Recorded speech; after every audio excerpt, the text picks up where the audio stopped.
The Marinade. There's no O in marinade. Let's try it one more time. Ready? 1, 2, 3.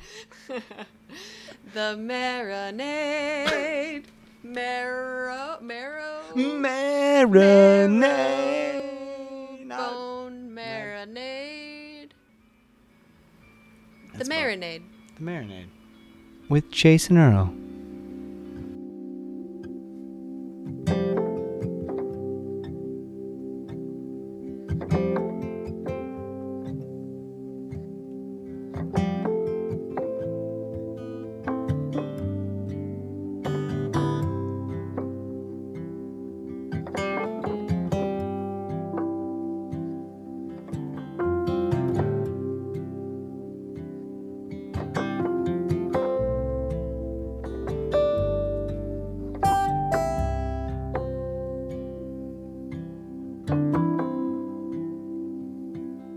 I'm going nowhere.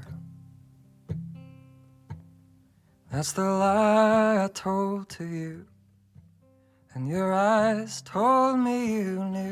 Welcome to The Marinade with Jason Earle, a free-flowing conversation about the creative process with creative people. This is episode 92, and our guest is Matthew Fowler. Matthew is a singer and songwriter originally from the Sunshine State. That's how I got turned on to his music, because he's open for the likes of Thompson and Damien, Jurado, and I got to see him play this wonderful, charming set in support of Thompson a few years ago and was immediately taken by his music. Matthew writes stunning songs that draw on his wise beyond his years intuition. Matthew's forthcoming record, The Grief We Gave Our Mother, comes out on September 10th, 2021. Y'all, The Grief We Gave Our Mother is an outstanding record, and I'm excited for y'all to hear it. All right, everyone, without further ado, it is my pleasure to bring you my conversation with Matthew Fowler.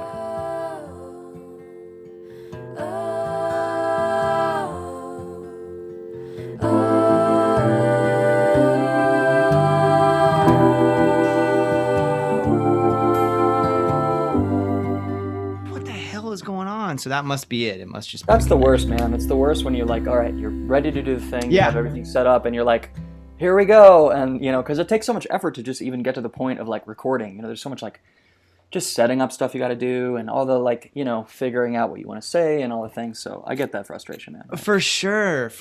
And like getting in that mindset and being ready to roll. Like sometimes I think with, and this probably translates to songs as well, but like I'll get so in my head sometimes about like what I'm going to say and how I'm going to say it. And ultimately it always works out fine, right? Like, Yeah. everything's okay. Yeah, you're like 3 minutes in, you know, you finally like that's how I feel about performing, man. I kind of freak out most of the time until like the moment after I start, and then it's like, okay, whatever, it's fine. Yeah. You know what I mean? It's No, like, that's true. Yeah. I think it's it's like, true. and then it's already happening, and it's like, all right, here we go, we're here already, and it's done. It's kind of like going for a run or something, you know? It like sucks, and then you're Right. like running, and then it's over, and you're like, okay, well, now it's done. I just got to do it again tomorrow. Well, I think it's also true that when you're running, you know, on a regular basis, it's like you almost kind of like crave it. And the same kind of thing I think is true of performing. Like I haven't played my songs for anybody in, gosh, months, but I went on a run there for like 2 years where I was playing open mic at least once a month, you know, and anything less than that, I kind of felt like I was missing something, you know, Oh, like I totally. needed something, And right? dude, this whole last year has been such a shit show for that. You know, Yeah. it's been really tough, man. We'll Yeah. say it's been hard to not do that. It's for me, it's a super cathartic release, getting all that stuff out there. And I was doing it pretty regularly, touring a lot, Yeah. booking, and it was fun. I was finally getting like a lot of the shows I wanted to, and things were, you know, like places emailed me back a lot quicker, and I was, you know, things were happening, and it was cool. Yeah. And then, you know, COVID stuff happened, and then all that went on pause for a bit. But I actually played my first show in, you know, in-person show in over a year, like a couple weeks ago in a backyard in Denver. It was awesome, and it's kind of one of those things where, you know, I was like pacing around like, oh my God, this is crazy. I've done this 1,000 times, but not lately, you know. Yeah. And I played the first song, and by the time that felt done, the whole set was over, kind of. I was like, Yeah, yeah, yeah, yeah. that was it. There you go. Like, do it again now. Oh, that's And so interesting. I yeah, how so like all right, so let's talk about a few things here. And sure. Let's go first of for it. all, this record is beautiful, man. Thanks, dude. I appreciate that. It's beautiful. The grief we gave our mother. I expected it to be. Well, I expected it because I've seen you play, and I think I don't know if you remember me telling you. I think we were at Will's. Maybe I saw you. Maybe at like the Folk Yeah Festival, and I told you okay. how I saw you open for Richard Thompson. That's right. Yeah, man. I was talking about that show last night actually because I went to go see a show in Boulder, like Mm, 30 minutes down the road from me. I saw a duo, Rachel and Villery, and they do like Rachel Price is from Lake Street Dive, and mm-hmm. Villery is a fantastic just jazz guitar player singer, and I hadn't Cool. been in like a theater like that in a long time. It was very like ooh crazy, to Yeah. kind of like be in that scenario again, and it reminded me of that show opening for Richard Thompson. It was that was like such a I don't know for me a truly magical moment. I was a big fan of his music, and it was a pretty legit show, and I really felt like I did well. Like it was a show where I got off and I was like, man, I really played the way I wanted to. Yeah. So I appreciate you saying that, man. Thanks. Yeah, yeah, you crushed it. Thanks, dude. It was a special night, and then I got to see you at the Folk Yeah Festival. I want to say maybe even 2 years later. I was looking back on your website at your tour dates and talking about like it's really cool when an artist has the like the dates in the past still up Yeah, on the website. I really like that. And so it was fun. it's as much for me as it is for anyone else. It's fun for me. Like I go on my own website and like, all right, where did I play again? Okay, Yeah, I yeah. have my own spreadsheet, but it's kind of fun to look back and scroll down to the bottom. Every time I feel kind of low about it, I'm like, look at all these shows I've played. Like I've been working hard and doing this stuff. When I forget sometimes, it's good to go back and reference it. Yeah, it's wild looking back at some of the people you've opened for or played with, like Damien Jurado and Mhm. Richard Thompson, and I mean the list goes on. There's just clearly people are your work is resonating, and so I think when people hear this record, I'm so excited for folks to hear this record because it's so beautiful, man, and Thank you so much, Jason. it's really is. It's a special record, and I kind of want to get into it, but you mentioned Denver, right? So you're a Hmm. Florida boy. You live Yep, in Denver now. I do. Well, Um, Aurora, right outside of Denver, but pretty okay, much. you Yeah. live in Colorado.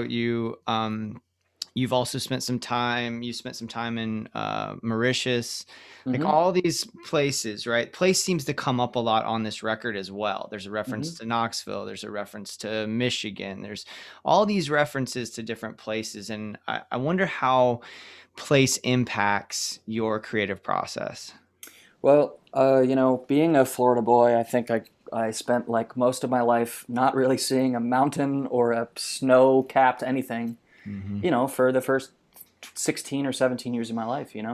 And those places were always so just magical to me, rustic and interesting, and as all the places, all the things that I wasn't experiencing at the time.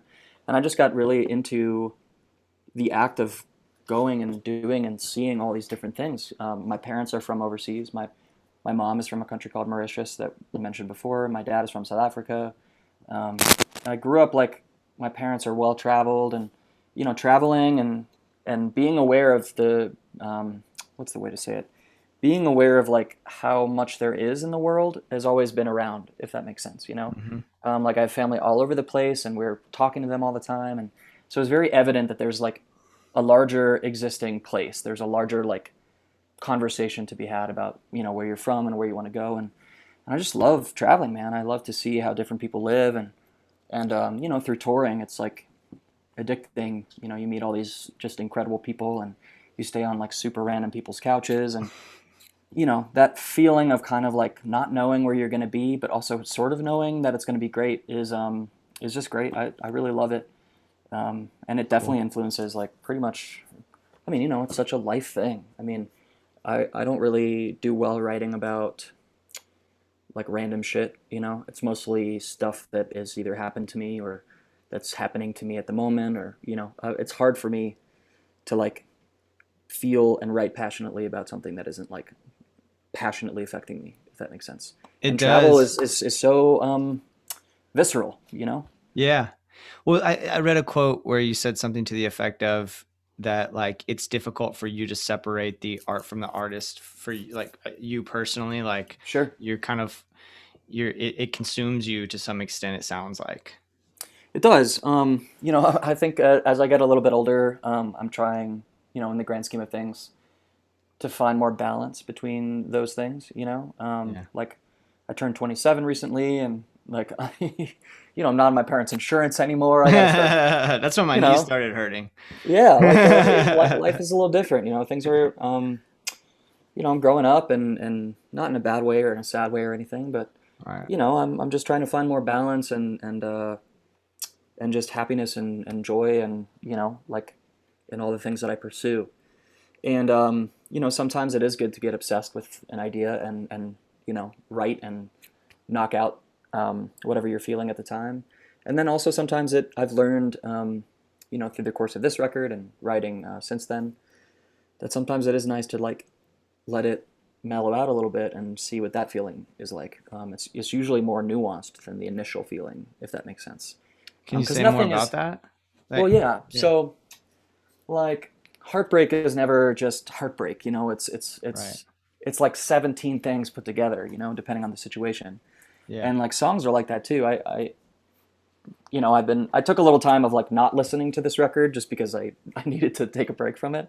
Right. And since we got the singles coming out and the album coming out soon, I've been listening to it a lot more. And it's one of those things where it's kind of funny listening to your own work after a little bit of time and a little bit of like distance. And I used to think that my songs were really, really sad, you know, and that was like Huh. my go-to like sad folk music sort of. And the more I listen to it, it's actually not as sad as I thought, you know. Yeah. It's more nuanced than that, and I'm proud of that, you know. I'm proud of the fact that like they're not just one dimensional. This is what it's about per se. It's more involved than that. Yeah, I think that, so what you're talking about, I think came out to stuck out to me when I was listening to the record, because I guess what I came into it thinking it would sound like was much folkier, so to speak, if Sure. that makes Yeah. sense. And Hmm. it's not really. I mean, their elements are there, Totally. Totally. for sure, but like it's not like just, singer-songwriter straight ahead. Not that there's anything wrong with that. Totally. I love that stuff, but I hear so many other elements in this record that don't feel that way. Man, I appreciate you saying that, man, because you know, over the last few years, I think I've just sort of been typecast as like, you know, singer songwriter-y folky dude because I played acoustic guitar and harmonica and Right. sang by myself most of the time. But I like all kinds of different music and obviously like my heart is acoustic guitar and that sort of roots based thing. But I think I don't know, like I've been listening to so much different kinds of stuff and I really, really didn't want to make just this like super obvious record, you know?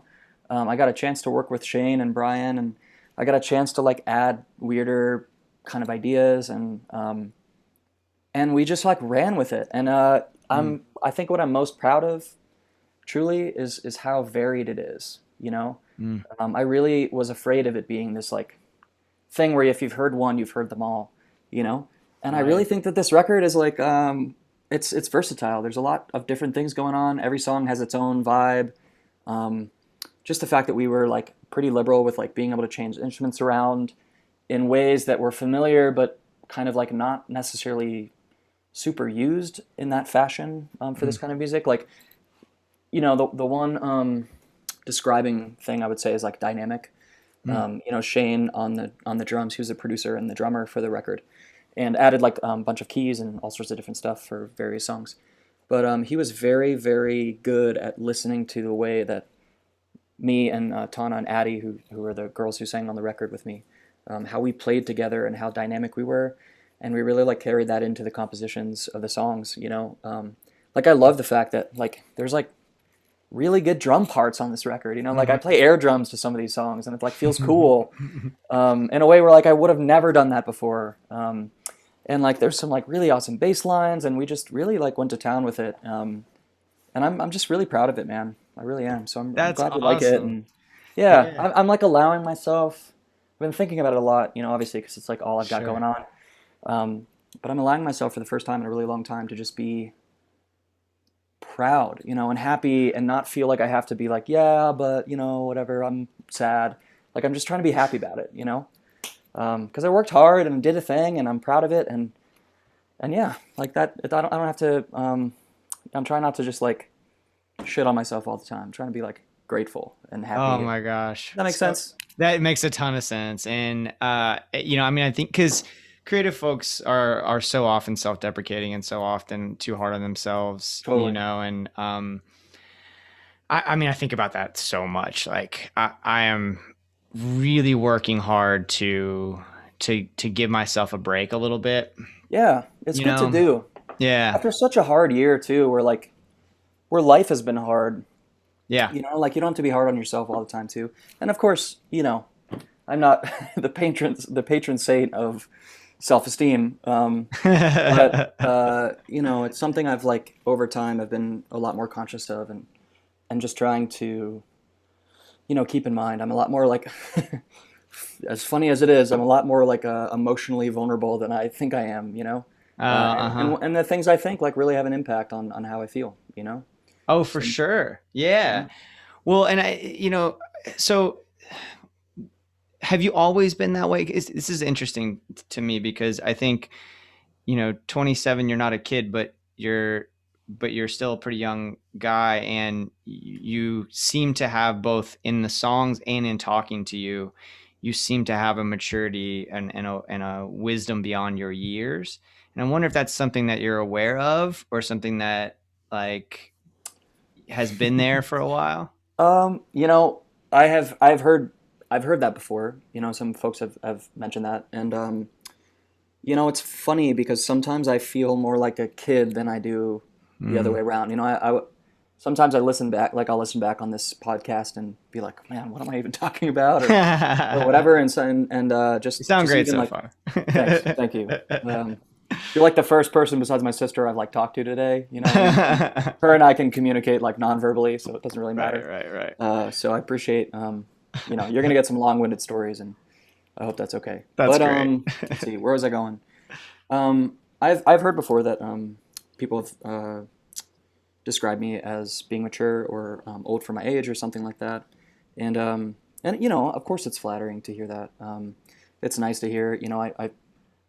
I think I've spent a lot of time like kind of doing my own thing. I left when I was like 19 to go on tour and start kind of really Mm-hmm. working for myself and all the trials and tribulations that come with putting all your shit in a car and driving around the country and trying to make, this life happen.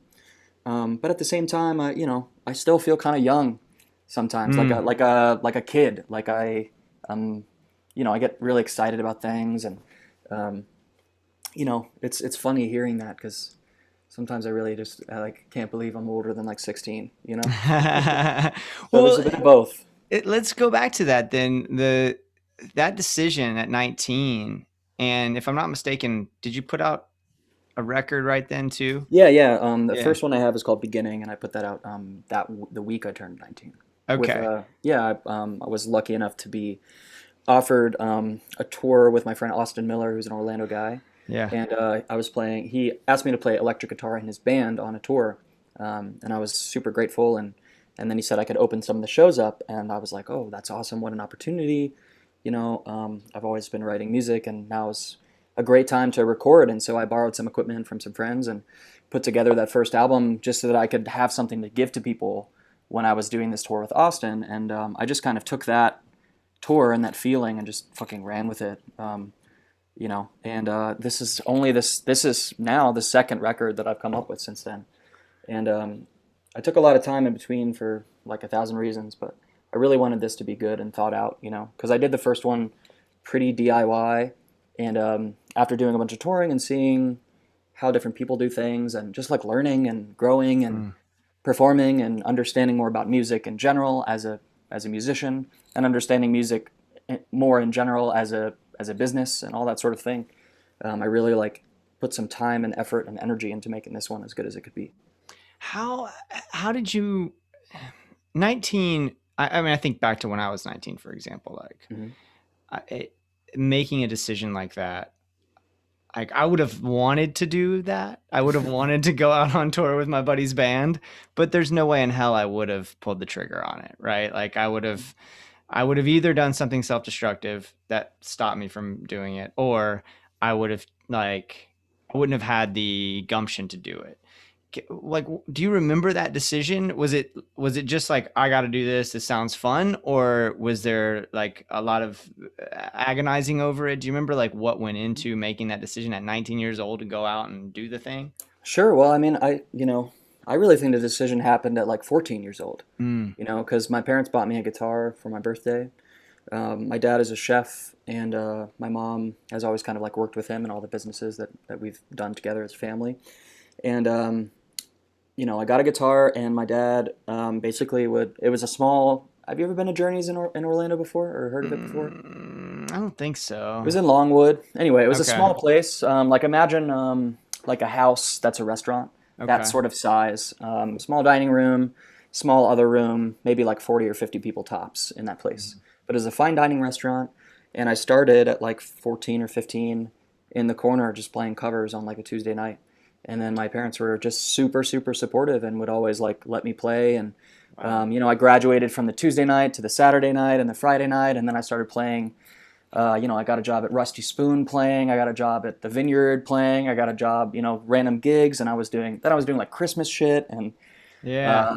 birthday, whatevers. And I was like gigging and playing a lot of cover songs and like doing that tour-esque thing pretty much from 14 till since then, pretty much, like I was playing like 3 or 4 times a week and like learning how to play in front of people and like, throwing in originals every now and then in between like Ryan Adams songs and Bob Dylan songs and whatever else I was playing at the time.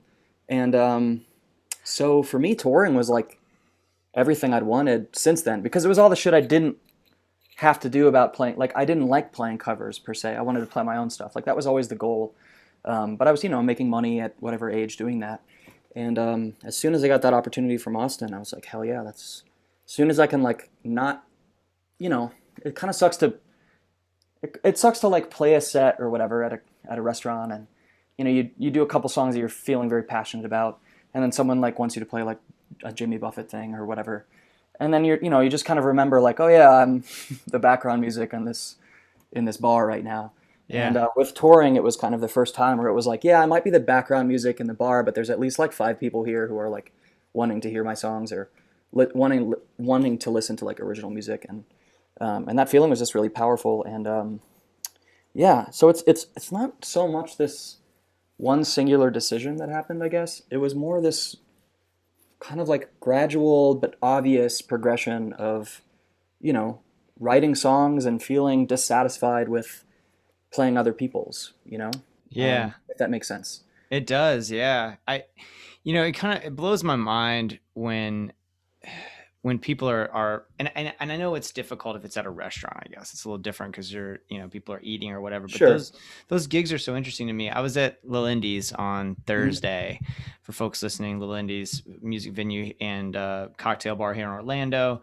And Kaylee Baker and she's so good. She's so good, right? Crazy. She's crazy good. And Patrick Hagerman. Do you know Patrick? Those He's two, awesome too. He's amazing. And the two of them were playing. He's got he's working on a record, by the way.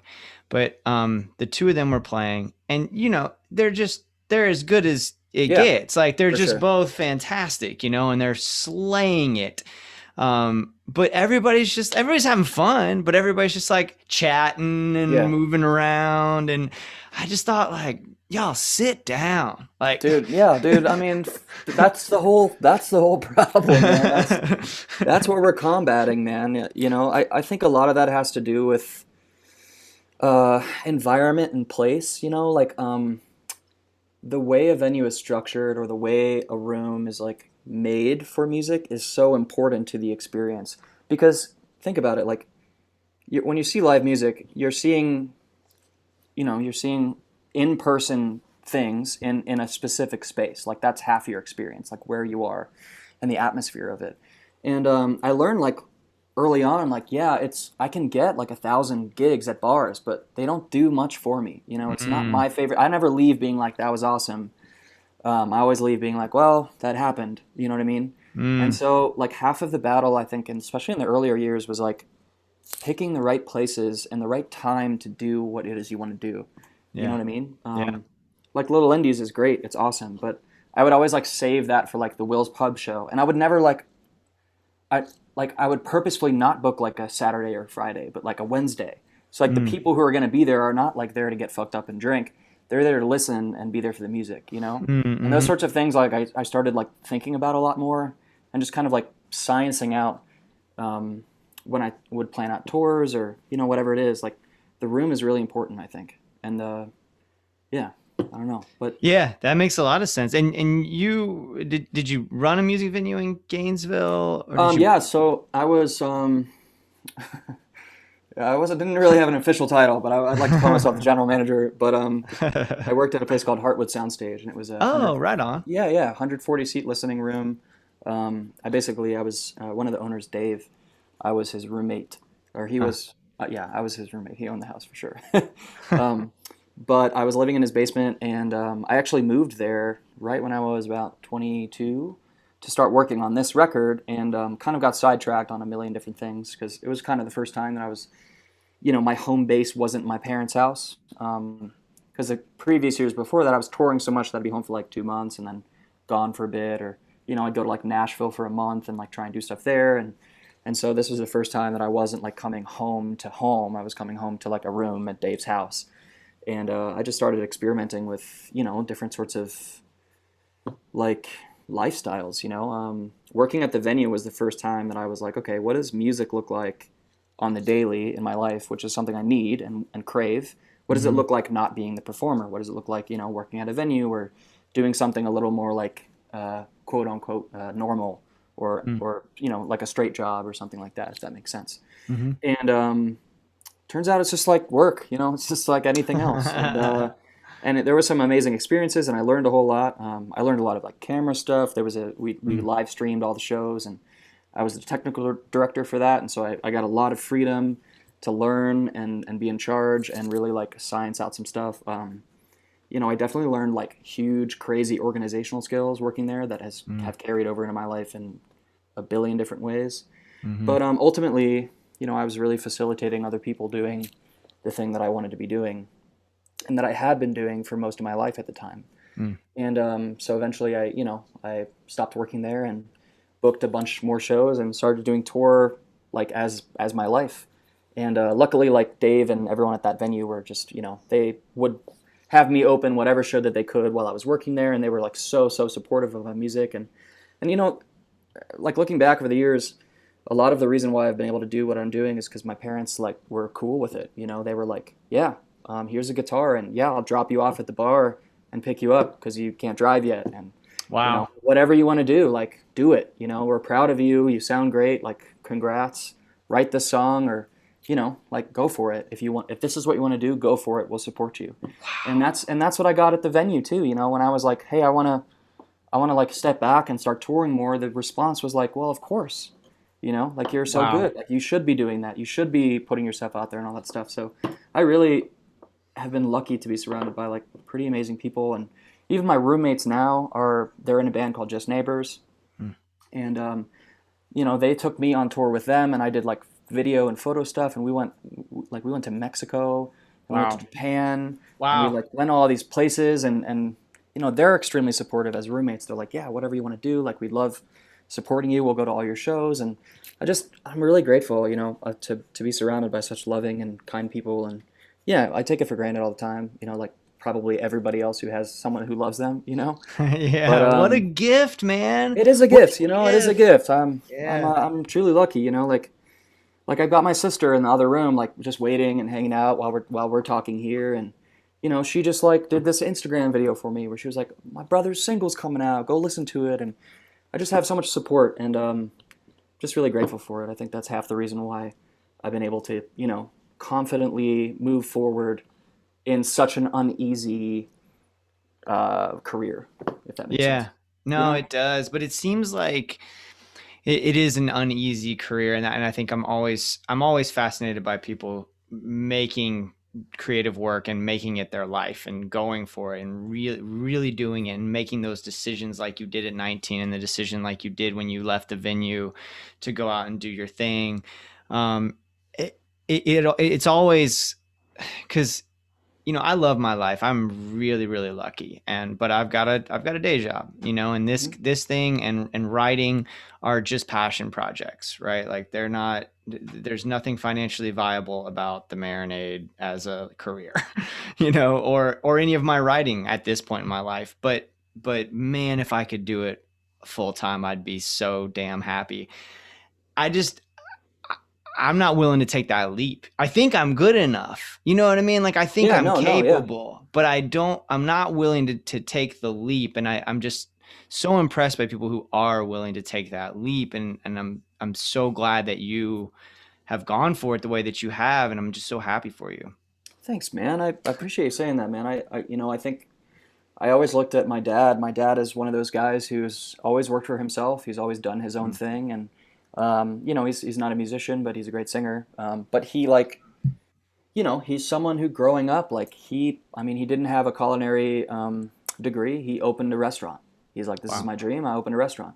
And he's like a James Beard fucking nominated chef or whatever. And he's like done all these things. And I was like, never been afraid to kind of go for something. And I just, kind of inherited that gene from him a little bit. And I think like life is pretty difficult no matter what it is you're doing, even if you're financially sound or, whatever. And luckily with this, I really do love playing. Obviously, like I'm pretty broke in the grand scheme of things. And, but every year it gets a little bit easier. Every year it gets a little bit better. And I just kind of learned a long time ago that like, everyone says don't put all your eggs in the same basket, but I kind of say like, fuck that, man. Like put all your eggs in the basket, and just like really hold on to the basket.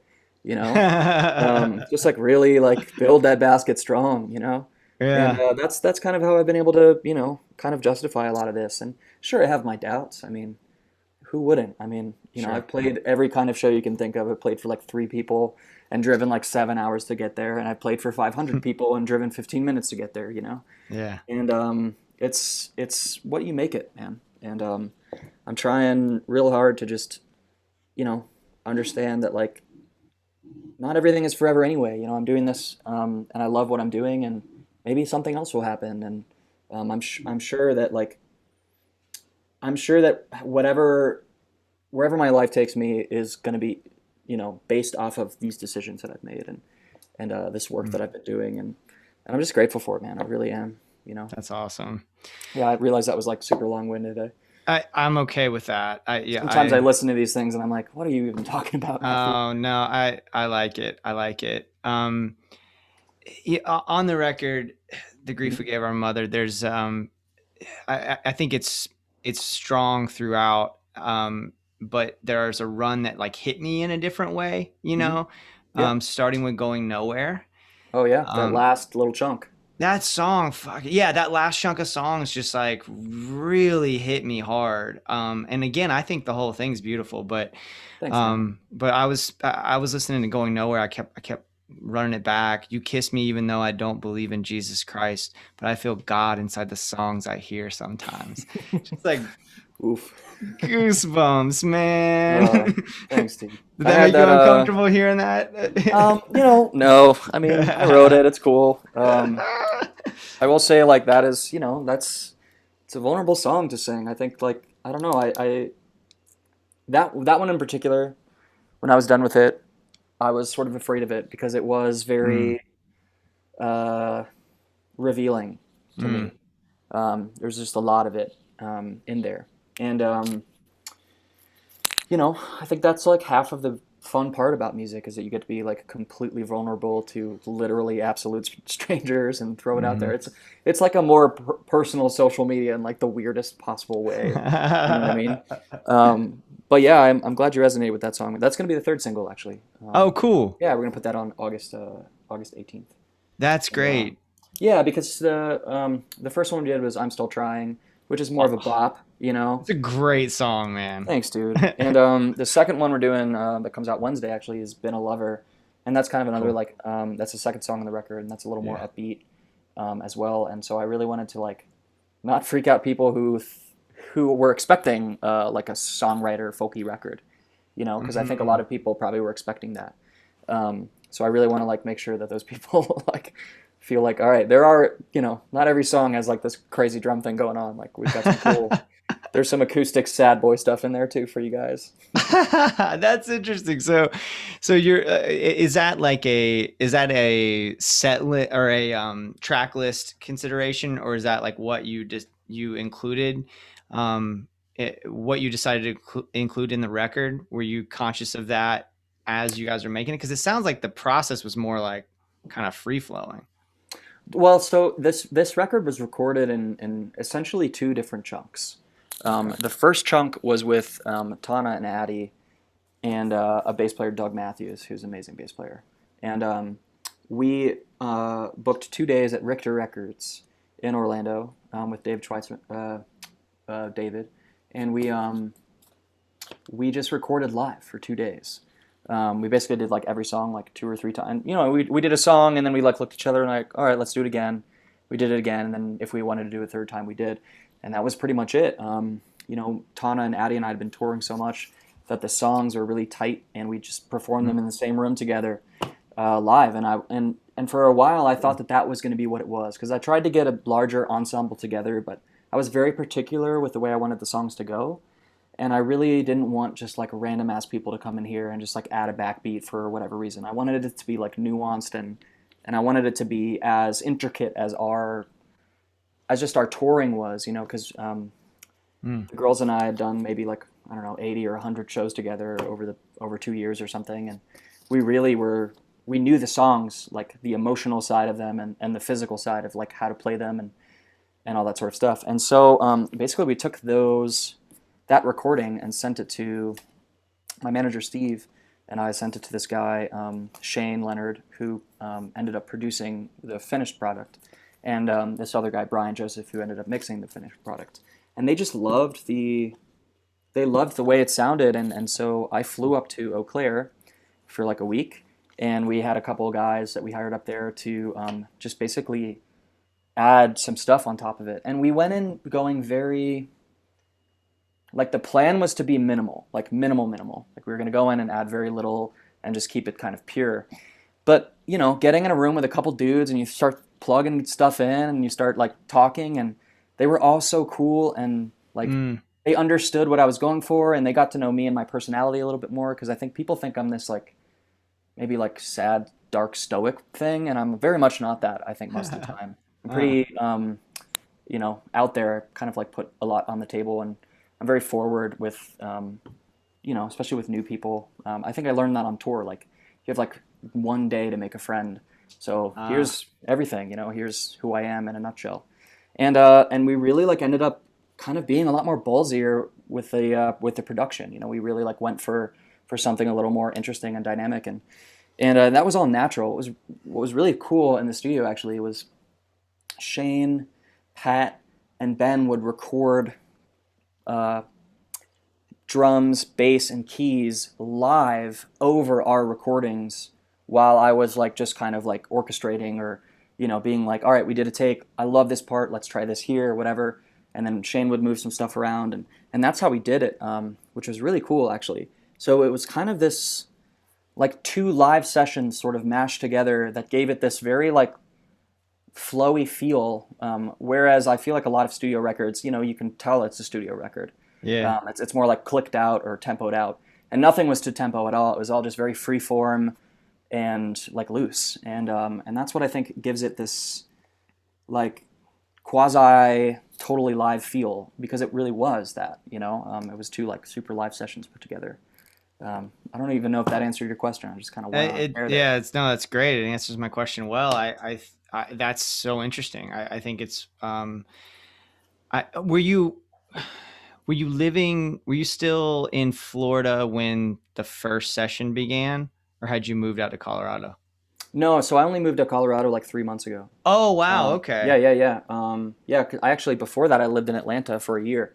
I lived in Atlanta through the whole like bulk of the pandemic.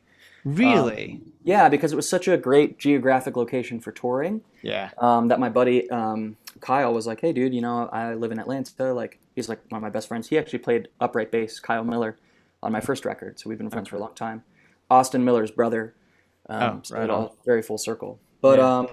he was living in Atlanta and was like, "Hey, man, I'm working." He works for a company that books a bunch of venues out there, and he was like, "Look, I'm going to be going to shows all the time. I'm going to be booking shows all the time. I'm sure I can get you opening up some stuff." I love the fact that Atlanta was like, a 10-hour straight shot drive to New York City and Chicago and kind of like everywhere else that was in between there. And I moved to Atlanta like the first week of the pandemic, basically. Like, I moved in, set my bed up, and then it was like, okay, well, the country's shut down now and all shows are canceled for the future. And it was like, oh, well, fuck. So none of that really panned out. And then my brother, who had been living out here in Denver, he had a baby with his partner Amanda. And it was like he's the baby Lennox. He's like 9 months old now or something like that. And he's the first of this generation of Fowlers. And my brother is younger than me. He's 23. And but he's like my big brother, basically. He's also like way taller than me and cooler than me and everything. But I had this opportunity to move out here and kind of make like more of instead of like a strictly touring decision, I made like a life decision, to be closer to my brother and this new kind of chapter in his life. And, I've just been trying to make moves, like life moves for myself a lot more. Because I think that hopefully I'll be at a point where I can kind of tour from anywhere. It doesn't really matter as much. Mm. And I've never really lived this far west before, and I'm pretty into it. It's kind of awesome. My roommates are really great. They're good friends of mine, and I'm like a 10-minute drive from my brother, which has been awesome. I see him all the time. That's and great. That I don't know, that reliance on family, and it's funny how it keeps coming full circle. With this record, The Grief We Gave Our Mother, and like even my brother pops up in a couple of my songs and stuff, and I don't know, that emotional support and that familial support has been really like important to me in my life, and I'm like starting to recognize it a lot more as something that's worth culturing, Yeah, cultivating is the word. Yeah, that's interesting. Family, I think, becomes more complicated as you get older, and I think it's great that you are, aware of the need to make sure that you're supporting the people that have supported you. It gets hard, man. It does. Yeah, it gets hard. Life gets in the way, but it sounds like you have a good sense of those relationships, and it sounds like you are very grounded in those relationships with your family. I have become so because I spent so much time kind of being away, Yeah. like as soon as I was, 18 or 19, I just kind of fucked off and Yeah. did my own thing as much as I could. It's okay I can swear, right? You can. I know I've done it like 1,000 times already. Yeah. The only rule we have is nothing bigoted, and I'm not worried about that with you. All right. Yeah, I'll stay away from the I don't know, racial slurs. Yeah. I can't even make a joke about it. Anyway, but yeah, man, I don't know. I don't even know what we're talking about. But just talking about family and Seth Walker said something similar. I just talked to Seth Walker for the third time. That's awesome. Yes, that's amazing. And he said something similar about the idea that when you're a touring musician, you have to really make an effort to maintain those relationships. Mm-hmm. You're not just right there. You're exactly. You're everywhere.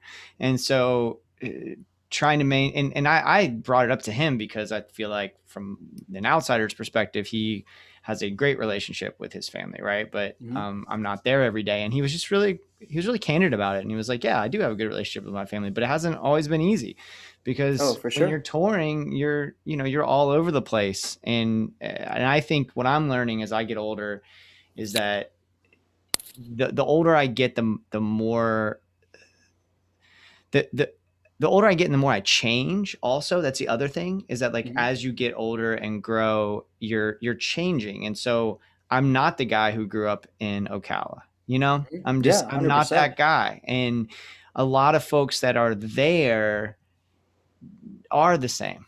It's a slower rate of change when you kind of stay in your same place because your environment doesn't change. Right. So your environment, whatever influence your environment has on you is more of a constant thing. Yeah. Whereas when you're on tour and stuff, I've noticed that the constant thing is you. You're the constant thing, you know? Right. Everything else is changing around you. So, you know, you learn a lot. And the other thing being gone on tour is that, you know, you're the one gone. Like, you're out of their lives. Their lives are going. You know, you've just removed yourself from the equation and you're doing your own thing. You know, Right. so you come back and you've had this whole thing, but they're like, yeah, it's a Tuesday for me, a normal day or whatever. And that's a hard thing sometimes. To Man, come that's a back great and, point. you know, like it's not like you've parted ways and they're on their own crazy adventure. Like you're gone, you know, like Yeah, you're the factor that needs to put the work in, because they're more constant, if that makes sense. it does. Oh, You know, we're unpacking a lot here, Matthew. no, we are. I love it. Yeah, I that's learn about myself through talking in yeah, this. So I mean, yeah. I feel like I just figured something out. You That's know? that's really insightful, man. I don't know. I've been thinking about family a lot lately, and thinking of my folks still live in Ocala, and and it's been, especially in the last few years, tough to go home Mhm. because of the Trumpiness of the Sure. place, you Yeah. know. So 100%. it's been difficult, and a lot of the things that got me out of Ocala have been amplified, you know, Mhm. Oh, in 100%. a big way, and I don't wanna be that way. You know what I mean? Like, I don't wanna be the guy who's like, because I think it sounds to people there as though I've gotten too big for my britches or something. Like, I think Sure. I'm too cultured or something. And maybe there is some truth in that. I don't know, but I don't think that's it. I think it's just that, like, my life has changed. You Hmm. know, I'm different, and so how I make that effort and how I'm able to maintain those relationships has to change too. And that's like you just said. I think you helped me think through this quite a bit when you said that, like, I'm the one who left. You Hmm. know, like, I'm the one who has to do that work. That, Exactly. I mean, you it's know, hard to expect to go out and come back and the things that bothered you before to be solved because you're the one who solved them for yourself. You know what I mean? yeah, Like a lot of times there's not as clear of a path the other way around or something. Yeah, there is more to unpack. There's a lot of thinking to do about it. yeah, But yeah, man, it's that's the hardest. As I get older, you know, as I start to look around, like my brother just had a baby, he's got a partner, they're buying a house, you know, he's got the next chapter of his life figured out. And in a lot of ways, I don't have like a lot of that sort of stuff. You know, I don't have like a girlfriend. I don't have like a, you know, I have some really great friends, but you know, like you go away for a couple months and you come back, and it takes time and effort to rekindle that friendship a little bit, to mm-hmm, like make it how it was before and those sorts of things. You know, because they've had their own life happen in the interim as well as you have. right, And you know, I think that's as I get older, the you know, loneliness is a strong word, but the loneliness of what it is that I've been trying to do starts to wear on me a little bit, and that's why I yeah, moved here to Denver. You know, it's just like the first time in a long time I'm starting to put roots down, hang out with my family a lot more, like make more of an effort, call old friends, keep in touch with people, because it is easy for this, especially like my name is Matthew Fowler, the album is Matthew Fowler, like it's like my name, me all the time, mm-hmm, and like putting that in perspective and trying to make it more about the music and not about the person mm, is hard sometimes just because, you know, you got to sell the thing and, you know, make the money and do whatever and go tour. And sometimes I grapple with just like, you know, sometimes I'm jealous of guys like Iron and Wine, for mm, example, who, you know, Sam Beam is under that umbrella and he has a little bit of distance mm. from that a little bit. I think most people end up going like the solo route anyway if they're like in it for the long haul. So I probably dodged a bullet by like not being in like a band, Yeah, you know, because we'll break up eventually. But yeah, yeah, you know, but I do think yeah, about that sometimes, and that's it comes back to balance. You know, I've been really trying to put work in finding like a personal balance because it's all personal. You know, all the music stuff is so personal. yeah. I don't know. Anyway, Yeah, yeah, man, and that relationship. emotions. Yeah, fucking A. The relationship thing about, it's been a while since I've talked about this, so I don't think I'll bore people with it. But the relationship thing with guys as you get older, like your friendships with other guys Mm-hmm. becomes more difficult, and Mm-hmm. that's one that during the pandemic I tried to work on, was like making contact with my guy friends. And then now that things are kind of back to moving a little bit, I've sucked at it. Like, you know what I mean? Because now Yeah, I'm yeah. distracted. Now I have Mm-hmm. these distractions, whereas before I was just sitting around like, man, I miss Blaine. But Yeah, now exactly. now it's like, oh, I got all these other things to do. It's not that I don't miss Blaine. It's just that there are these other things taking my time. And you mentioned the kid and the mortgage and all that. When that stuff starts to happen, like, we don't have kids, but my partner and I have our house and we have our dogs and we have our Mm-hmm. routines. And so, like, if I'm gonna hang out with a friend, I gotta really make the effort, Yeah. and they do too. But I gotta really make the effort, and I gotta make sure that I'm doing it, with intention. And if I don't, then I just end up at home with the dogs all day, which is fine. Yeah. I But mean, sometimes you need that, like yeah, I'm a big proponent of like, take the time you need. Like, don't hang out if you don't want to. You know what I yeah. mean? Or But chill. I Like, think take it's your also time. important to have those it is It important to is. have You those need you relationships, need someone to like kind of push you sometimes. Like for me, I'm a pretty natural kind of like homebody dude. Yeah. Like when I'm home, I like to be home. I like to like relax and play guitar, and it takes a Yeah. lot for me to like get out of the house. And when I do, I love it. That's what tour is for me. Tour is this huge like you know older brother that picks you up and puts you in the back of your car and just like, okay, go. Right. It gets me out of my shell, and it does take effort.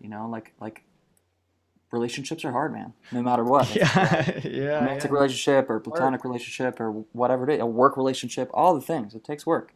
And there Yeah. are so many hours in the day. Yeah. I keep learning that too. I think when I was a kid, I used to like yearn for the end of the day or the night or the next day or whatever, and now it's like, man, it's already 7 o'clock. Like, that's crazy, or Yeah. whatever. There aren't enough hours in the day to do all the things that I want to do. Yeah. It's tough. It's tough. It's nice that you have that yearning to do all the things, though. That's. Well, sometimes. Yeah. Every now and then, it's like, yeah, I got a mountain to do, but I kind of just want to bury my head in my pillow and just not do any of it. And I I will say, I got really good at that during COVID, Yeah. and I'm a lot kinder to myself when I decide to take a day. Oh, good. That's Yeah. good. Well, so the writing process for you, more generally speaking, like, Mhm. are you getting up to do the work every day? Are you writing when the inspiration strikes? Like, what does it look like for you, the songwriting process? I am not a wake up in the morning and let's write for 3 hours before I do anything kind of guy.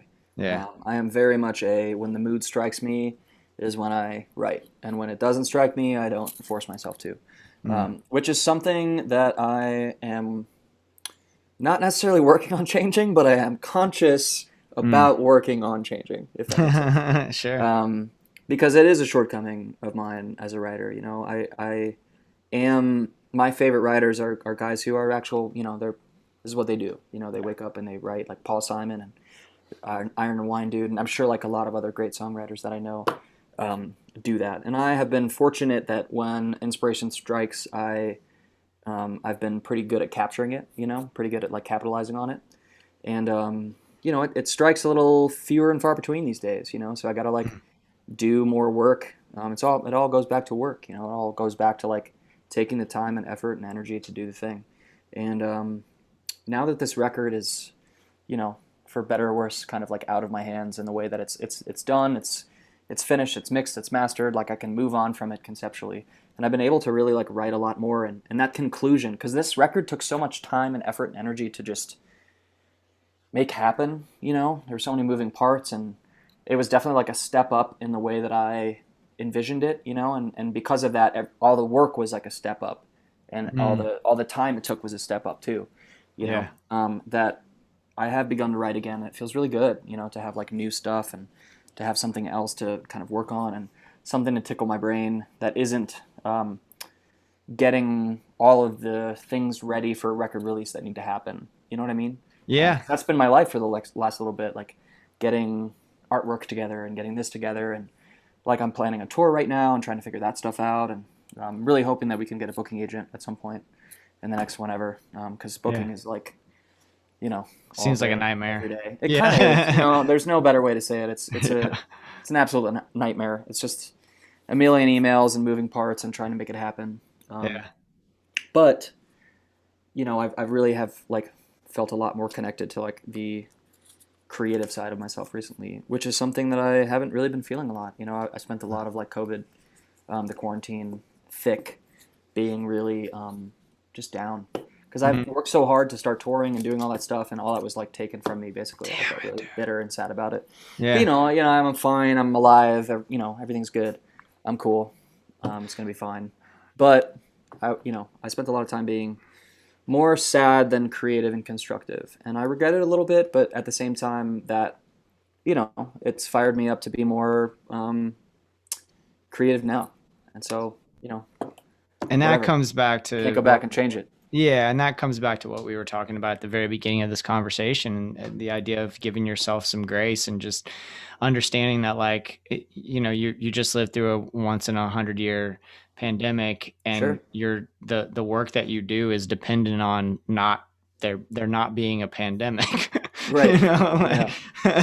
Yeah. So, just giving yourself some grace and understanding that, like, first of all, that wasn't your fault. Secondly, Totally. it's very natural to be upset and depressed in that moment, Definitely. I think I've been talking to my roommates a lot about it, kind of trying to unpack a lot of those feelings. And I think that I always viewed myself, because I'd kind of done my own thing and been on my own for better or worse in a lot of different ways. I thought that I was a lot more emotionally like sound, like oh, okay, it's gonna be fine, nothing can affect me, kind of thing. And man, I am not that way. Like it really affected me. And as soon as I realized that, as soon as I was like, yeah, this sucks, and it's influenced me, was when I started to kind of like, okay, get over it a little bit. As soon as I like recognized that it's okay to feel bummed and to feel like, to feel sad about it. Like it's okay. Like you should be. Like it's sad. It sucks. It is what it is. And like realizing that is what led to like moving past it. And a lot of that is like, that's like really the songwriting process for me. It's like getting these things out, having these conversations, through lyrics or writing or music or melodies or whatever, like gets me over the thing I'm trying to write about sometimes, whether it's sadness or heartbreak or whatever the emotion is. Like my understanding of it is the writing of it, like getting that out there is what makes it make sense to me, Right. I don't know if that makes any sense at all, but no, it makes a ton of sense. Yeah, I totally get it. Man, this has been such a pleasure, and I don't want to take much more of your time, but we always end on what you're getting down on. What art has you inspired, like music you've been listening to, or a book you've read, or a film? Man, that is a great question. I have been going through my like Spotify artists, like the people I've been following. And for whatever reason, like over the last however long I've had Spotify, I never liked any songs. I would always just like, okay, I want to listen to this, and I like would go to, I want to listen to Bob Dylan's Highway 61 or whatever, and I would just go to it. But I never like kept track of what I was listening to or any of that kind of stuff. So I started going through my the artists that I like, and just like going through the discography and like physically liking songs, because I didn't realize, I don't know, I'm dumb, and I didn't realize they would all go in one playlist and I could just shuffle it when I'm driving. Right just, on. It's all kind of obvious. Yeah. Whatever. But I've been going through, and I've been on the hugest Ella Fitzgerald kick lately. I listened to a lot of like Frank Sinatra and Dean Martin stuff growing up. My dad is a huge Frank Sinatra fan, and I was going through her discography and just like listening to a lot of her like later records and stuff. She is so freaking crazy good, dude. Nice. Like and she has all these amazing recordings like on YouTube and stuff of her like as an older woman, like just fucking owning it. Like going to town with these like incredible musicians. I think towards the end of her life, she was just like, I feel like she could call anyone, any jazz musician she wanted, and they would show up. She's Yeah. playing with freaking Ella Fitzgerald. It's like Yeah. amazing. And yeah, I've been really inspired by her lately. You know, the longevity of her career, being like a black woman at that time, like working and like making such a name for herself, and all the bullshit that she probably had to deal with, and she's still like a legend among legends. And you know, I don't know. So Ella Fitzgerald is my answer. Awesome. That's Yeah. great. That's Highly a recommend fun it. answer. Yeah. She has some really cool live Beatles covers, actually. Huh. Yeah, she does these really cool Beatles covers. There's one of the song "Something," which is, you know, I'm sure you know that song, but Sure. she has a live version of it that's amazing. And there's all these like really cool, like Germany live in like 1970 whatever YouTube series where you could just see her. She's the most comfortable, confident person on stage, just using her voice like absolute, you know, maestro. It's just amazing. Oh, Very that's inspiring. fun. Yeah, that inspires me. I'm gonna check that out tonight. I've listened to Ella Fitzgerald obviously, but not really done a deep dive like that. That sounds like a blast. Dude, she's awesome, man. Next level. Cool. Well, Matthew, your record is wonderful. This has been Thanks, such a dude. pleasure. Same. I'm excited for people to hear it. I'm excited to help spread the word about it. And I'm excited to keep listening to it. Thanks, man.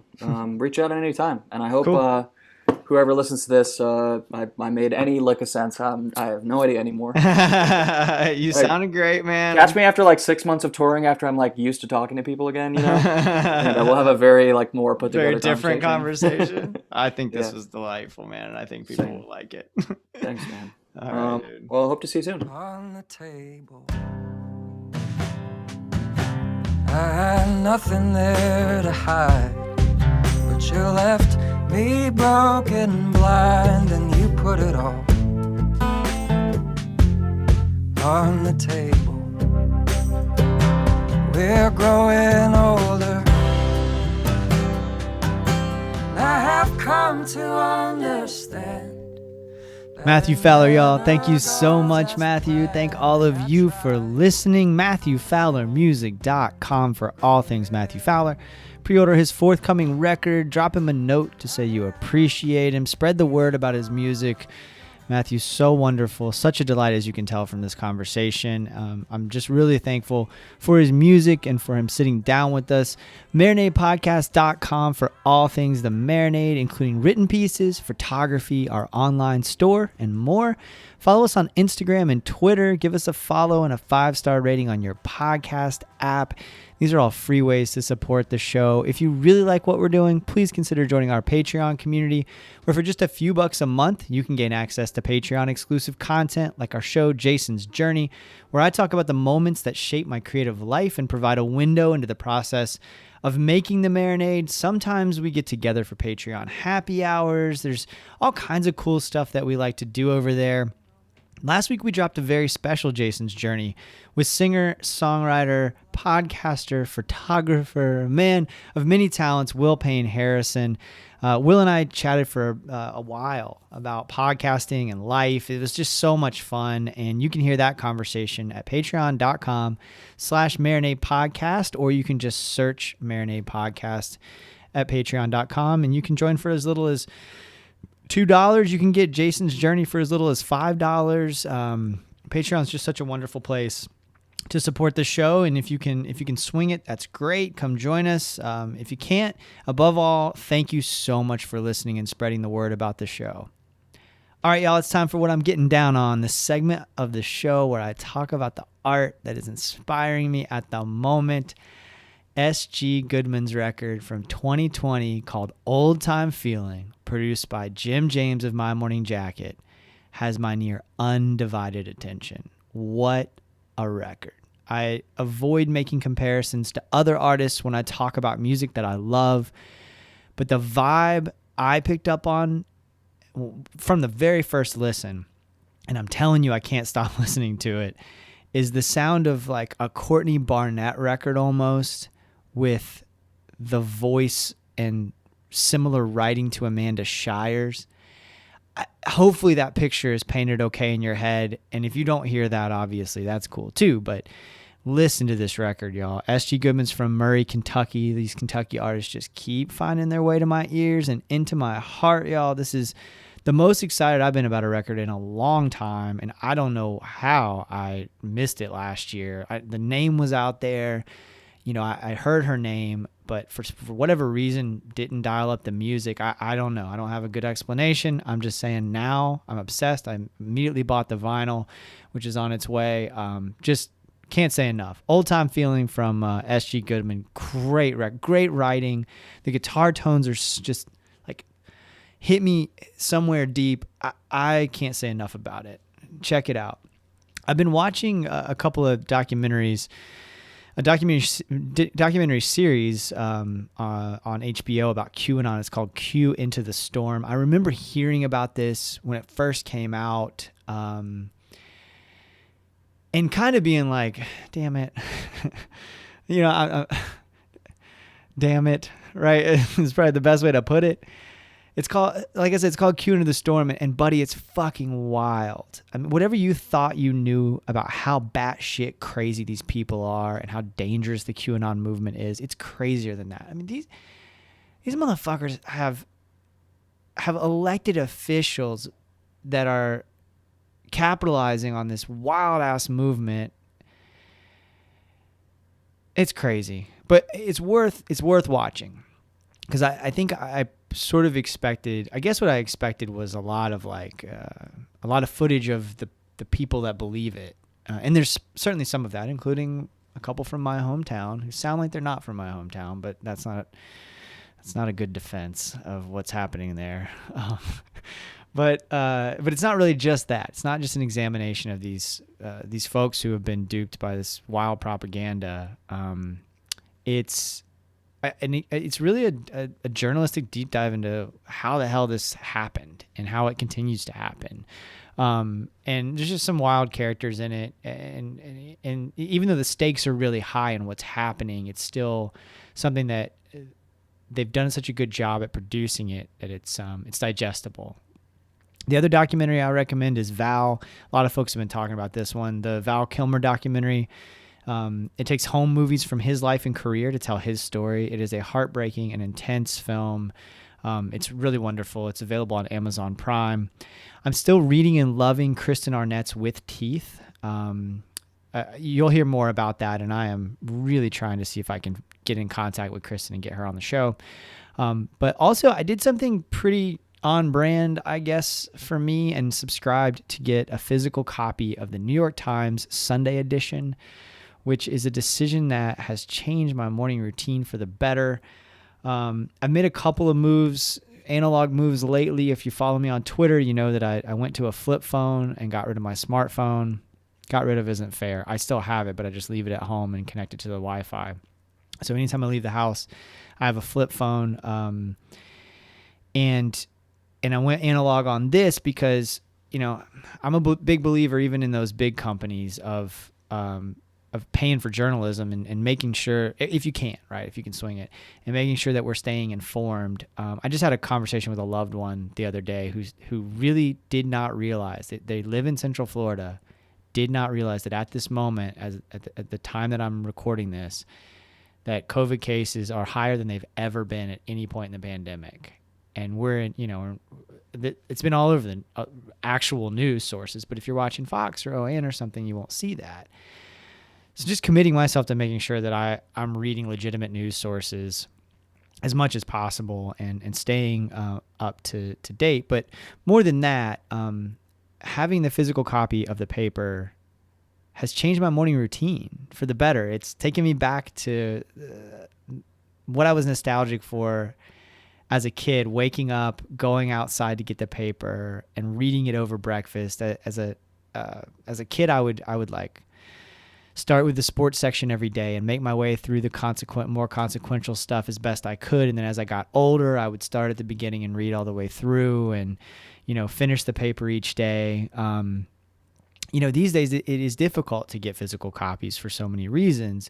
I can't even get the Tampa Bay Times, which I'd love to have a physical copy of, here in Orlando, which isn't all that far away. And but the New York Times still delivers its Sunday edition. It's pretty thick volume, so I just kind of pick at it each morning over my morning coffee, and It's keeping me informed, but it's keeping me off of social media for the first part of the day.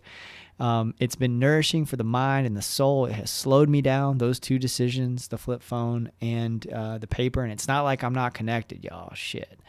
I'm hyper connected still, but just from my own experience, those two things have been a positive development in my life.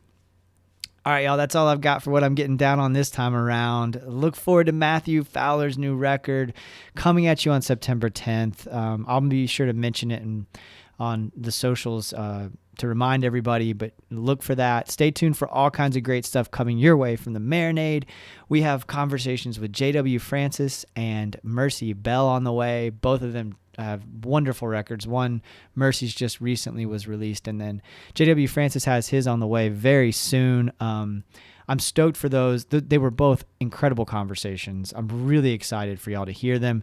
We also have a pretty big name in the world of Americana music that we're sitting down with in a couple of weeks. I've already announced it on Patreon, but I'm not going to announce it to the greater world until it's already finished. Okay. Not to jinx it.